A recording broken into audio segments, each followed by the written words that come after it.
नमस्कार। कहते हैं कि एक बच्चे को उसकी माँ ही सबसे ज़्यादा अच्छी तरह से समझ सकती है, लेकिन उसी माँ को अगर पिता की भूमिका भी निभानी पड़ जाए तो। जी हाँ, हम बात कर रहे हैं सिंगल मॉम्स की। मदर्स डे पर आज हम आपको मिलवाने लाए हैं ऐसी ही चंद सिंगल मॉम्स से, और उनसे जानेंगे उनकी ज़िंदगी से जुड़े हुए संघर्ष की, उनकी जीवन जीने की इच्छा शक्ति के बारे में, और साथ ही उनकी ज़िंदगी के हर पहलू के बारे में। सबसे पहले हम मुलाकात करेंगे सिंगल मॉम दीपिका शर्मा जी से। मैम, मदर्स डे है आज, बहुत बहुत स्वागत है आपका। Thank you ma'am, thank you so much. अपने बारे में मैं जानना चाहूँगी, आप क्या है आपकी ज़िंदगी में, किस तरह से आपका स्ट्रगल चल रहा है। आप एक सिंगल मॉम है, 2 बच्चे हैं आपके, पूरे परिवार की जिम्मेदारी भी आपके ऊपर है, प्लीज़। मैं दीपिका शर्मा, 2 बच्चे हैं मेरे। बेटा 10th क्लास में है, बेटी 5th स्टैंडर्ड में है। सिंगल मदर हूँ। Because of covid everyone knows कि बहुत सारे फैमिलीज़ में बहुत सारी मिस हैपनिंग हुई, तो उन्हीं मिस हैपनिंग का थोड़ा सा हमारे साथ रहा कि मेरे हस्बैंड और मेरी फादर इन लॉ 2 साल पहले उनकी डेथ हुई बिकॉज ऑफ कोविड। तो समय बहुत बहुत कठिन था, पर बहुत सारे अच्छे लोगों का साथ भी मिला और कोशिशें की। तो धीरे धीरे अब हम कोशिश कर रहे हैं कि ज़िंदगी को और तरीके से आगे बढ़ाएं। स्ट्रगल डेफिनेटली एवरीवन नोज़ कि इस तरह की सिचुएशन में बहुत ज़्यादा होता है। हमारे साथ और हुआ क्योंकि बिकॉज ऑफ कोविड लोग चाहते हुए भी पास नहीं आ पा रहे थे, बहुत सारी चीज़ें थी, डर रहे थे, लेकिन फिर भी कुछ ऐसे लोग थे जिनके सहयोग की वजह से और थोड़ा सा खुद भी कोशिश की कि हम चीज़ों को आगे बढ़ाने की कोशिश कर रहे हैं। आप वर्किंग है तो कहीं ना कहीं आपको लगा कि अगर आप वर्किंग नहीं होती तो शायद ज़्यादा परेशानी होती है? डेफिनेटली इसीलिए मैं सबसे ये कहना चाहती हूँ कि मदर्स डे है, चलिए आज ये कह रहे हैं, लेकिन वैसे भी it is really very necessary कि सबको कुछ ना कुछ करना चाहिए। और ऐसा नहीं सोचना चाहिए कि बहुत एजुकेशन ज़रूरी है, कुछ भी कर सकते हैं, एनीथिंग, बट लेडीज़ को तो स्पेशली उनको कुछ ना कुछ काम ज़रूर करना चाहिए। परिवार में आपके 2 बच्चे हैं, और कौन कौन है? मेरी मदर इन लॉ हैं, 2 बच्चे हैं, मेरी सिस्टर इन लॉ हैं, उनके हस्बैंड, 2 बच्चे, मेरे भाई भाभी हैं, बट सब अलग अलग जगह पे रहते हैं। यहाँ जयपुर में आप लोग 4? यहाँ जयपुर में हम हैं। तो मैं मैनेज कैसे करती हूँ, क्योंकि आप वर्किंग भी हैं, आपको सुबह से शाम तक, और ख़ास तौर पे ये जो टाइम निकला है कोविड का, ऑनलाइन क्लासेस भी चल रही हैं, ऑफलाइन भी लेनी है, तो घर पे आप किस तरह से मैनेज किया, कैसे आपने टाइम बच्चों के लिए किस तरह से ख़ास तौर पे टाइम निकाल पाती हैं, फैमिली के लिए कैसे निकलता है टाइम? थोड़ा सा लाइफ को प्लान करने की कोशिश की, काम को सिस्टमेटिक करने की कोशिश की, कुछ थोड़ा सा काम को डिवाइड किया। उसके साथ सबसे बड़ी चीज़ ये है कि काम को बर्डन नहीं समझा। काम अपना ही है, करना ही है, तो कभी सोचा ही नहीं कि इतना सारा काम है। सिर्फ ये सोचा कि ये सब हमें करना है, हाउ टू मैनेज, किस तरह से सिस्टमेटिक वे में काम करेंगे। तो थोड़ा सा सिस्टम बनाया, कुछ मेड्स को लगाया, बच्चे, मदर इन लॉ, वो सब बहुत हेल्प करते हैं, तो चीज़ें मैनेज कर पाए हम इस तरह से। बीइंग अ वुमन, किसी तरह की आपको लगा इस टाइम पीरियड में कोई परेशानी झेलनी पड़ी बीइंग अ लेडी? थोड़ी बहुत होती है। एवरीवन नोज़ कि अगर लेडीज़ बहुत हिम्मत करके आगे बढ़ने की भी कोशिश करती हैं तो कभी कभी कुछ चीज़ें ऐसी सामने आती हैं जो हमारे अस्तित्व को हिला डालती हैं। एक बहुत छोटा सा इंसिडेंस था, आई डोंट नो मुझे बताना चाहिए या नहीं, लेकिन जैसे अभी एक बहुत छोटा सा इंसिडेंस हुआ कि हमारे घर एक शादी का कार्ड आया, and on that card the name is written for my son, मेरे बेटे का नाम लिखा हुआ था उस पर। तो मुझे बिल्कुल अच्छा नहीं लगा, और मैंने तो उसके लिए एक पोस्ट भी डाली फेसबुक पे, और मैंने लिखा कि मेरा बेटा सिर्फ 16 साल का है, तो लेट हिम लिव। मेरी मदर इन लॉ हैं, वो घर में सबसे बड़ी हैं, तो थोड़ा सा होता है कि बच्चों को बच्चों के जैसे रहने दो, एंड ज़रूरत पड़ने पे वो अपनी सारी चीज़ें करेंगी, बट ऐसे नहीं करना चाहिए। बच्चों की आप बात कर रहे थे, मैं चाहूँगी आपके बच्चों से भी थोड़ी सी हम बातचीत करते हैं। आपकी बेटी का नाम है मनस्वी, बेटे का नाम है शिवांश। तो मनस्वी और शिवांश, में आप दोनों से भी बातचीत करना चाहूँगी। जी मनस्वी, कौन सी क्लास में पढ़ते हैं आप? मैं 5th क्लास में पढ़ती हूँ। 5th स्टैंडर्ड में पढ़ते हैं। और आप? मैं 10th स्टैंडर्ड में पढ़ता हूँ। 5th और 10th स्टैंडर्ड में दीपिका जी के बच्चे पढ़ रहे हैं। तो सबसे पहले मनस्वी से बातचीत करते हैं।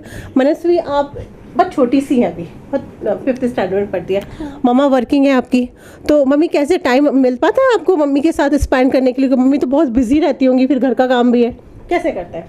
मैं मम्मा के साथ सेम स्कूल में जाती हूँ, मम्मा के साथ ही आती हूँ, तो फिर मेरे को अच्छे से टाइम मिल जाता है। और मैं जब कभी कभार मम्मा मेरे साथ खेल भी लेती हैं, होमवर्क में भी मदद करवा देती हैं, तो बहुत अच्छे से टाइम मिल जाता है। शिवांश से पूछते हैं हम कि वो क्या कहेंगे मम्मी को लेकर के। जी आप बताइए। जी हाँ, बिल्कुल जैसा कि मेरी बहन ने कहा कि मम्मी बिल्कुल डांटती नहीं है, बस समझा देती है अगर हमसे कोई गलती हो जाती है। तो मम्मी बहुत अच्छी है। बेटा कि मम्मा किस तरह का मम्मी की लाइफ में स्ट्रगल भी है ना, क्योंकि मम्मा को घर भी मैनेज करना है, आप लोगों को भी देखना है, नौकरी भी है, सारी चीज़ें हैं। तो आपने क्या सोचा है बड़े होकर आप मम्मी की किस तरह से मदद करेंगे, क्या बनना चाहते हैं, आपका एम क्या है लाइफ को लेकर? मैं एक अच्छा इंसान बनना चाहता हूँ और मैंने जो सब्जेक्ट लिया PCM उसको लेके मैं आगे इंजीनियरिंग या फिर ऐसे ही कुछ सोच रहा हूँ। और बड़े होके मम्मी की हेल्प करना हर काम में, उन्हें ड्रॉप करना स्कूल के लिए जब मैं बड़ा हो जाऊँगा, और इसी तरह से मैं मम्मी की हेल्प करना चाहता हूँ। जब भी आमतौर पे हम बच्चों से पूछते हैं ना कि बड़ा होकर क्या बनना चाहते हैं, तो कोई बच्चा बोलता है मैं डॉक्टर बनूंगा, कोई बोलता है इंजीनियर बनूंगा, कोई IAS बनना चाहता है। लेकिन ये जो संस्कार है वो कहीं ना कहीं माँ से ही मिलता है कि शिवांश का कहना था कि वो एक अच्छा इंसान बनना चाहता है। जो ये संस्कार दिए वो दीपिका जी की ही देन है। आपकी मदर इन लॉ भी हमारे साथ यहाँ है, उनसे भी हम थोड़ी सी बातचीत करते हैं, क्योंकि सास और बहू एक साथ हो, नोक झोंक ना हो, कंप्लेन ना हो, यह सब बहुत कम देखने को मिलता है। तो मैं आपकी मदर इन लॉ से भी बातचीत करती हूँ, उनसे जानती हूँ कि वो आपके बारे में क्या कहती है। आपका नाम बताइए। उर्मिला शर्मा। उर्मिला जी कुछ कहेंगी दीपिका जी के बारे में? नहीं, बहुत अच्छी है मेरी बहू, जी। कोई शिकायत नहीं है। आपकी आंखों में आंसू है। आंसू तो ऐसे आ गए, उनको याद आ गई उनकी, मेरे स्वामी आदमी की और बेटे की। बस बहुत ज़्यादा दुख दिया है भगवान ने हमें, एक साथ ये सहन नहीं हो पाता था, पर करे कब कर रहे हैं, बैठे हुए सहन। कितने 2 साल हो गए हमें, क्योंकि बिल्कुल एक घर में एक साथ 2 लोग और दोनों एक पूरी फैमिली के जो एक आधार स्तंभ होता है वो दोनों को खोया है इन्होंने। लेकिन अब जो हो चुका है उसके लिए तो उसको वापस तो नहीं लौटाया जा सकता। आपकी जो बहू है वो किस तरह जी है? बहू बहुत अच्छी है, सारा इसने ही संभाल दिया। इस काम में तो कुछ भी नहीं करती हूँ, यही सारा संभालती है काम को, बाहर का भी और घर का भी। मेरा तो मैं तो कुछ बाहर भी निकलती नहीं थी पहले भी मैं ज़्यादा, तो इसी को ही संभाला दिया मैंने, तो सारा इसको संभाल कर दिया, भैया आप यही संभालेंगे। और ये बहुत अच्छे से संभालती है। हाँ, बहुत अच्छी तरह से संभालती है। तो ये थी हमारे साथ दीपिका जी की mother in law. Deepika ji, मैं चाहूँगी कि मदर्स डे है, तो मदर्स डे पे कोई मैसेज आप जो हमारे दर्शकों को, जो भी मैसेज आप देना चाहें अपनी तरफ से। मदर्स डे पे मैं यही कहना चाहूँगी कि मदर इटसेल्फ हम बहुत सोच के नहीं करते हैं, इट इज़ इनबिल्ट। ये इनबिल्ट होता है, ये अनकंडीशनल लव होता है। चाहे हम कितने भी थके हुए हो ना, जब बच्चा कुछ कहता है तो इमीडिएटली खड़े हो जाते हैं कि ये काम करना है। But still I want to say that everyone should live for her self also. सारी जिम्मेदारियां निभाते हुए कुछ थोड़ा सा समय अपने लिए भी निकालें, और कुछ छोटी छोटी जो हमारी ख्वाहिशें हैं, बहुत बड़ी नहीं तो बहुत छोटी छोटी चीज़ें, उनको पूरा करने की कोशिश करनी चाहिए, अपने लिए भी जीना चाहिए। मनस्वी मम्मा को कुछ कहोगे आप मम्मी के लिए? कुछ भी जो भी आप बोलना चाहो मम्मी के लिए। मम्मा बहुत अच्छी है, मम्मा सुपर वुमन है। मम्मा सुपर वुमन है। तो शिवांश क्या कहेंगे मम्मी के लिए? कोई मैसेज कुछ बोलना चाहते हैं? मम्मी आपके साथ है टीवी पे, हमारे दर्शकों के लिए मम्मी के लिए कुछ बोलना चाहें आप? जो मम्मी ग्रेट और हार्ड वर्किंग है, बिल्कुल बहुत ज़्यादा प्यार करता हूँ। ये हमारी हर चीज़ में हेल्प करती हैं, जब भी हम कोई परेशानी में होते हैं और कभी हम किसी मुसीबत में होते हैं तो हम इन्हें बता देते हैं और ये हमारी हेल्प करती हैं बहुत। तो ये थे हमारे साथ दीपिका शर्मा जी और उनका पूरा परिवार, उनके बच्चे, उनकी mother in law. Deepika ji इस पूरे परिवार के लिए एक तरह से संबल बन के निकली है और अपने परिवार को आगे बढ़ाने का काम कर रही है। मदर्स डे पे हम आपको मिलवाते हैं एक और सिंगल मॉम से।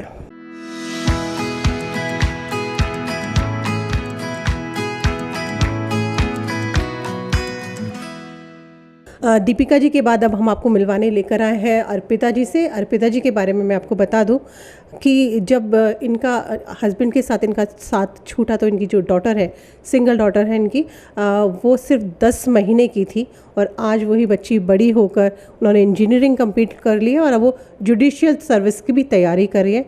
और अर्पिता जी एक गवर्नमेंट स्कूल में पढ़ाती हैं। क्या कुछ स्ट्रगल रहा, एक लेक्चरर है, क्या कुछ स्ट्रगल रहा उनकी ज़िंदगी में, किस तरह से उन्होंने सरवाइव किया, क्योंकि जब उनके साथ ये इंसिडेंट हुआ था इतने लंबे काफ़ी समय पहले, तो उनको जो सपोर्ट उनकी तरफ से ससुराल की तरफ से मिलना चाहिए था, वो सपोर्ट भी उन्हें नहीं मिल पाया। तो एक बहुत बड़ा स्ट्रगल उन्होंने सहा है, फेस किया है। तो मुलाकात करेंगे अर्पिता जी से। 91 में मेरी मैरिज हुई और 94 में मेरी डॉटर हुई है। देन आफ्टर 10 मंथ्स मेरे हस्बैंड रोड एक्सीडेंट में डेथ हो गई उनकी। तब मैं I was only MA in English literature और कोई जॉब नहीं था मेरे पास, तो कुछ तो करना ही था। जॉब के लिए B.Ed करना ज़रूरी था मुझे, टीचिंग के जॉब के लिए। और मेरे हस्बैंड इंजीनियर थे और US जाने वाले थे, बाहर जा रहे थे वो। तो अब जॉब, मैं उस वक्त जॉब में नहीं थी, तो जॉब के लिए मुझे B.Ed करना पड़ा। देन फिर मैंने M.Ed भी किया और फिर M.Phil किया, क्योंकि गवर्नमेंट जॉब में रहने के लिए मुझे ये कंपलसरी था B.Ed पास करना। तो इन 95 मई 95 में मेरे को गवर्नमेंट जॉब लगा है और I was English teacher as a second grade teacher. और 20 इयर्स आफ्टर 20 इयर्स मेरा प्रमोशन अभी हुआ है 15-16 में as a lecturer English literature. और बहुत स्ट्रगल किया है लाइफ में, इतना कि मतलब लिखें तो पूरी 1000 पेज की बुक पूरी हो जाए, इतना ज़्यादा। मैम आप, क्योंकि आप जॉब भी कर रही थी, उससे पहले आपने पढ़ाई की, बेटी आपकी 10 महीने की थी, कैसे, क्योंकि अगर आपको जॉब करने जा रहे तो बच्ची को आपने कहाँ छोड़ा, कैसे करती थी, सारी चीज़ें मैनेज कैसे की, क्योंकि सपोर्ट सिस्टम आपके पास बिल्कुल भी किसी भी तरह का नहीं था? नहीं था मैम, बट बच्ची को मुझे इसलिए सो जाती थी तब मैं पढ़ाई करती थी। कभी कभी इसे स्कूल भी लेकर जाती थी, क्योंकि कंपलसरी था B.Ed करना, तो और नौकरी तो करनी ही है, इसको बड़ा करना है। तो अभी ऐसा कुछ हुआ मैम कि आप काम पे जा रही है और बच्ची को घर पे छोड़ना पड़ा हो, आपको अकेले छोड़ना पड़ा, ऐसा कुछ कभी इस तरह की घटना? बहुत बार ऐसा हुआ है, मुझे लॉक में बच्ची को करके जाना पड़ा। ये बच्ची आपके सामने बैठी है तो ये खुद भी बता सकती है ऐसे तो कितनी बार मैं, हाँ, तो इसको लॉक में करके, जाली का दरवाज़ा और लॉक, ताकि मतलब किसी को ये आवाज़ भी लगा सके तो पड़ोसी सुन सके कि कोई प्रॉब्लम हो बच्ची को। तो लॉक में करके जाती थी इसे। मैम ये सब जब चल रहा था तो कभी, जैसे आपने मुझे बताया कि बच्ची को भी घर छोड़कर आप कई बार गई हैं, लॉक लगा कर गई, जब थोड़ी बड़ी हुई होगी वो, तो उसकी तरफ से कभी ऐसा फील हुआ आपको कि वो कह रही है या कोशिश करे कि मम्मा मुझे जो टाइम आप देना चाहती थी आप शायद नहीं दे पाई हो? ये चीज़ बहुत बार मुझे बहुत अंदर से मतलब ऐसा लगता है कि मैंने बच्ची को इतना टाइम नहीं दे पाई मैं। कुछ परिस्थितियाँ होती है, इंसान की मजबूरी भी होती है कि जॉब करना भी ज़रूरी है, और इसको हमेशा लेके जा भी नहीं सकते, क्योंकि वहाँ पर डिस्टर्ब भी होता है पढ़ाने में भी बच्चों को। तो बहुत फील होता है, अब बड़ी हो गई तब बहुत ज़्यादा फील होता है कि काश मैंने इसको और ज़्यादा टाइम दिया होता। आपकी डॉटर हमारे साथ है, उनसे हम बातचीत करते हैं, उनसे जानते हैं वो अपनी मम्मी के बारे में क्या कुछ सोचती हैं। मुझे अपना नाम बताइए। मेरा नाम रिद्धिका है। रिद्धिका, आपने इंजीनियरिंग की पहले, उसके बाद लॉ की पढ़ाई, ये क्यों? ये तो बिल्कुल पहले तो सब्जेक्ट ही बिल्कुल अलग अलग है, तो ना ऐसा क्यों किया? देखिए, जब से आँख खोली और संभली अपने आप को, तब से मम्मी को ही देखा है आसपास, और मम्मी के साथ जितना भी इनजस्टिस हो रहा था और मम्मी फिर भी उससे फाइट कर रही थी, वो देखा पास से। तो लगा कि जस्टिस के लिए मुझे कुछ ऐसा पढ़ना चाहिए जो मुझे इस फील्ड में ज़्यादा क्लोजली मैं उससे, तो मम्मी की इच्छा थी कि मैं इंजीनियरिंग करूं, क्योंकि my father was an engineer, so she wanted that, एक इमोशनल एंगल। तो इंजीनियरिंग करने के बाद मुझे लगा कि I should try for judicial magistrate. तो मैं उसकी तैयारी करने के लिए मैंने लॉ की पढ़ाई अभी करी है। Currently I am pursuing my masters in law.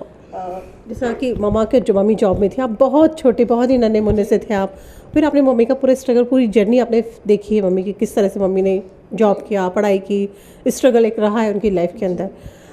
कभी कुछ लगा कि इन सब के दौरान मम्मा उतना टाइम आपको देना नहीं दे पा रही हैं, या फीलिंग आई है आपके अंदर ये सब चीज़ें? जब छोटी थी बहुत ज़्यादा लगता था, क्योंकि पेरेंट टीचर्स मीटिंग में भी स्कूल में सब बच्चे अपने मम्मी पापा दोनों के साथ आते थे, मम्मी नहीं आ पाती थी कभी कभी, केवल या फिर मम्मी आती थी। कभी बच्चे कुछ बोलते थे, पूछते थे मेरे पापा ये लाए हैं मेरे लिए वगैरह वगैरह, तब लगता था, क्योंकि लॉक में मम्मी मेरे को करके जाती थी। 10 to 5 का टाइमिंग था मम्मी का, तो 5 बजे 6 बजे मम्मी आती थी तो मैं बिल्कुल इधर इसी जाली के गेट पे खड़े होकर वेट करती थी। बट बड़ी हुई तो थोड़ा सा अभी धीरे धीरे समझ में आ रहा है कि मम्मी ने कितना कुछ एक साथ किया है। मतलब उनकी जगह मैं होती तो I don't think it would have been possible for me. इन्होंने मुझे जितना टाइम दिया, I think that is really more than enough. Being a lady, being a female, भी आपको कुछ लगता है कि आपको सोसाइटी की तरफ से या हमारे सराउंडिंग में जो लोग हैं उनकी तरफ से कुछ बहुत बहुत सहन करने को मिलता है मैडम, बहुत ज़्यादा। आपको मतलब शाम को 6-7 भी बज जाती है, काम भी होता है, आपको बाहर भी जाना होता है, घर के पर्पज़ से भी होता है, ऑफिशियल काम भी होते हैं, आपको आना जाना पड़ता है। तो उसमें पड़ोसी हो चाहे आपके रिलेटिव्स हो, फार नियर फार जो भी है, तो मतलब बातें तो बनाते हैं मैम, और उनको आपको क्या है कि अवॉइड करना पड़ता है। You have to avoid all these things, नहीं तो जीना मुश्किल हो जाएगा इंसान का, नहीं जी सकता है कोई, आपको अवॉइड करना होगा। इसलिए मैंने ज़्यादातर अवॉइड किया है लोगों को, क्योंकि मैंने अपनी बच्ची को देखा है बस कि मुझे इसको आगे बढ़ाना है, मुझे इसकी लाइफ बनानी है, और इसको 100 सन्स से ऊपर करके मुझे बताना है कि लोगों को दिख जाए कि एक बेटी भी बहुत कुछ कर सकती है, एक अकेली माँ भी बहुत कुछ कर सकती है। नहीं है कि कोई बहुत लोग साथ होंगे तभी वो बच्ची आगे बढ़ेगी। मैंने सोच रखा है, मैंने ठान रखा है कि मुझे इससे आगे बढ़ाना है तो बढ़ाना है बस। आप दोनों से ही मैं कहूँगी अपनी तरफ से जो भी मैसेज आप देना चाहे। पहले मैं आपसे बात करूँगी। एक कहावत है कि शक्ति के बिना तो शिव भी शव हैं। तो शक्ति हर एक औरत के अंदर अंदरूनी हम सब में है, और हर वुमेन से मैं यही कहना चाहूँगी that every women has a power in her self, an inherent power, and she should recognise it and be confident in yourself because this world exists because you do। और अपनी पढ़ाई पे या जो भी आपको पसंद है, आपको खेल कूद में इंटरेस्ट है, आपको पढ़ाई में इंटरेस्ट है, आपको जो भी चीज़, बट आप आत्मनिर्भर बने, और that is the way for overall development of everyone, not just you but the society as well. तो मैम आपकी डॉटर ने बहुत अच्छा सा मैसेज जो हमारे दर्शकों को मदर्स डे पे दिया है। मैं चाह रही थी आपकी तरफ से जो भी मैसेज आप हमारे दर्शकों को देना चाहें। मेरी तरफ से यही मैसेज रहेगा कि गर्ल्स को, महिलाओं को आत्मनिर्भर होना चाहिए, दे शुड बी इंडिपेंडेंट। और बहुत लोग उनको पीछे करने की कोशिश भी करेंगे, लेकिन उनको सबको पीछे धकेल के और आगे बढ़ना पड़ेगा जी। और हार नहीं माननी है बिल्कुल भी, नेवर गिव अप, आगे बढ़ते रहो, पीछे देखना ही नहीं है रास्ते में, यही मैसेज है। तो ये थी हमारे साथ अर्पिता जी और उनकी डॉटर। इन दोनों का ये कहना है कि लाइफ में चाहे कितनी भी मुश्किलें आए, हमें अपना डिटरमाइन रहना है और जीवन में हमेशा आगे बढ़ते रहना है। ये बिल्कुल नहीं देखना चाहिए कि पीछे से लोग क्या कह रहे हैं। अगर हम पीछे लोगों की बातें सुनते रहेंगे तो अपने जीवन में कभी भी आगे नहीं बढ़ पाएंगे।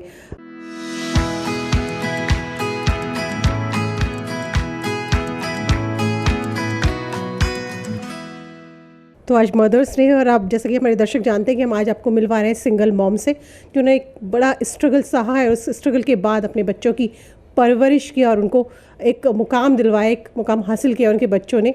ये जो संघर्ष रहा है, ऐसी ही एक संघर्षशील महिला हमारे साथ है। आज अब हम आपको मिलवाएंगे मधु जी से। मधु भार्गव हमारे साथ है। इनसे हम जानते हैं किस तरह का स्ट्रगल इन्होंने अपनी लाइफ में फेस किया, कैसे इन्होंने सर्वाइव किया, क्या कुछ इनकी ज़िंदगी रही है। मैम नमस्कार जी। अपने बारे में मैम मैं चाहूँगी कुछ बताएं आप, क्योंकि इस सिंगल मॉम हैं आप, क्या कुछ सहा, किस तरह का स्ट्रगल रहा, अपने घरेलू हिंसा भी लंबे समय तक सही? घरेलू हिंसा भी सही, क्योंकि मेरी शादी 82 में नैनीताल डिस्ट्रिक्ट के पास ही बहेड़ी में हो गई थी।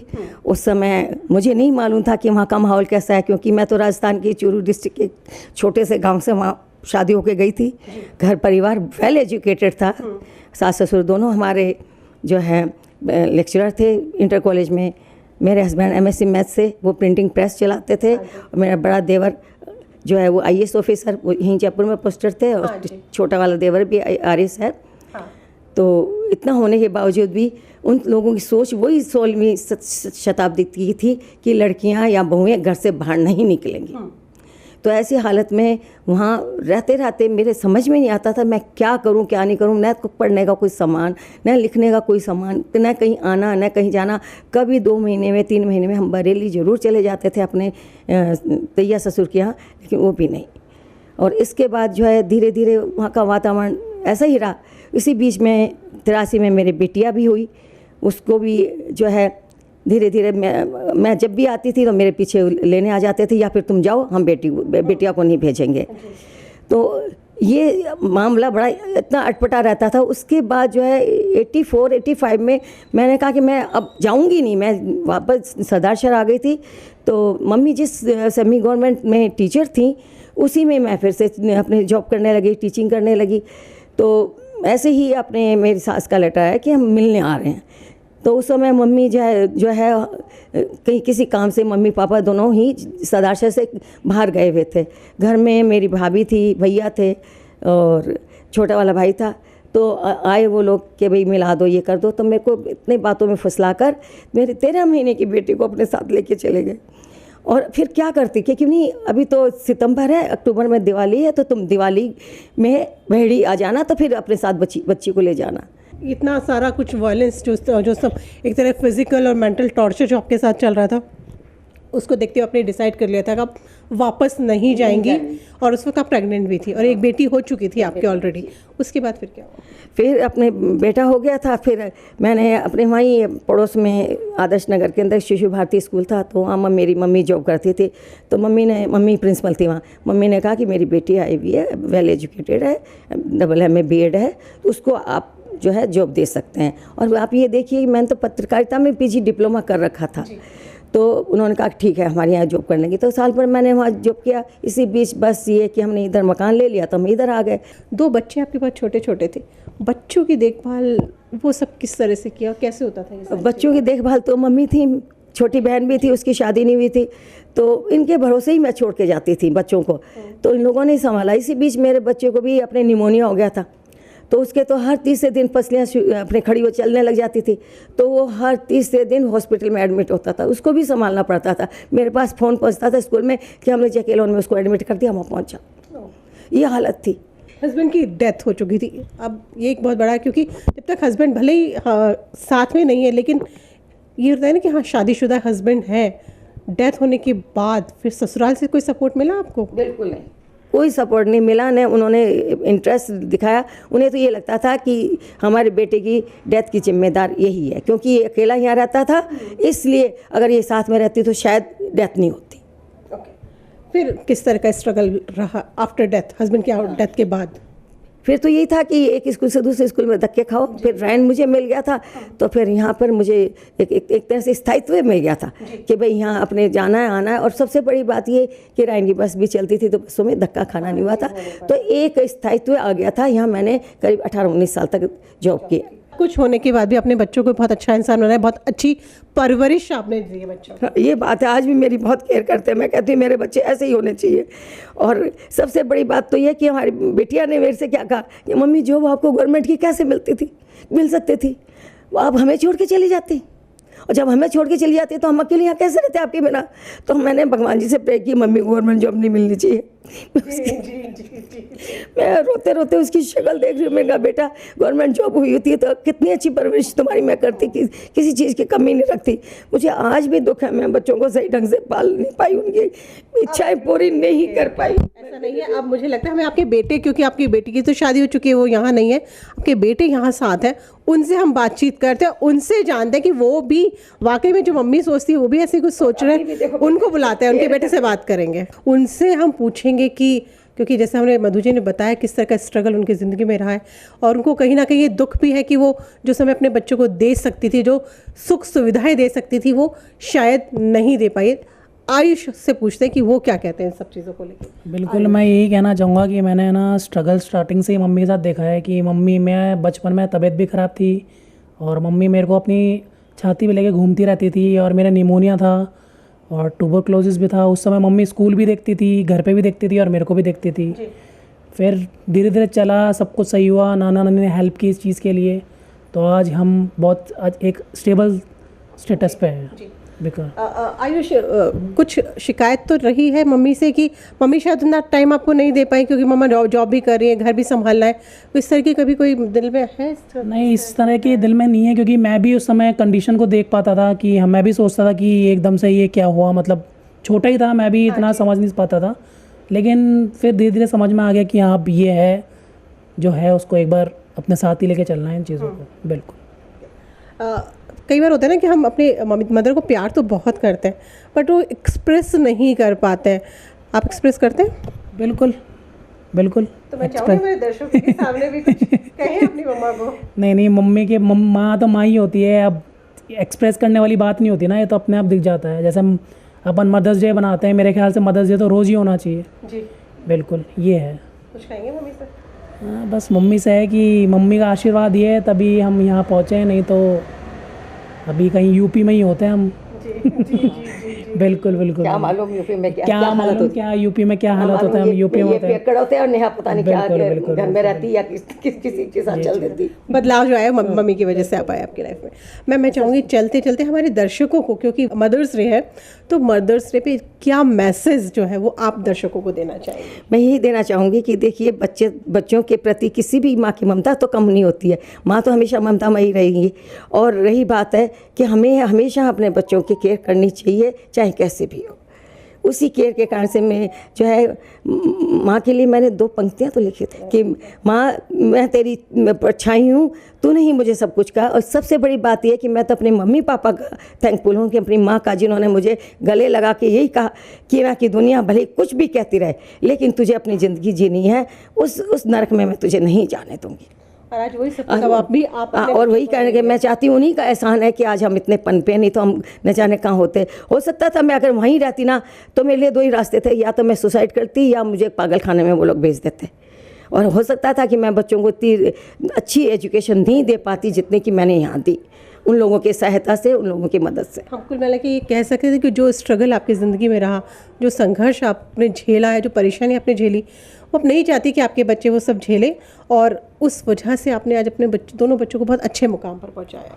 ये तो सही है कि आज बच्चों की मेहनत और मेरी तपस्या सफल हुई है, और बच्चे आज अपने इसी हिसाब से लायक बने हैं कि वो अपनी ज़िंदगी जी रहे हैं अच्छी तरह से। Thank you so much ma'am, इतना टाइम आपने दिया। आयुष, बहुत बहुत शुक्रिया आपका। तो पत्रिका के जो दर्शक हैं, आज हमने आपको मदर्स डे पे 3 सिंगल मॉम्स से हमने आपको मिलवाया था, दीपिका जी, अर्पिता जी और हमारे साथ हैं मधु जी।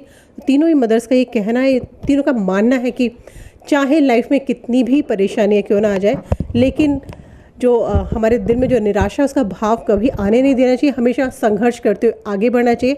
बच्चों को अच्छी परवरिश देंगे तो बच्चे भी समाज में आपका एक नाम बना पाएंगे। पत्रिका टीवी के लिए फ़िलहाल इतना ही, फिर मिलेंगे किसी नए मेहमान के साथ। तब तक के लिए दीजिए इजाज़त, नमस्कार।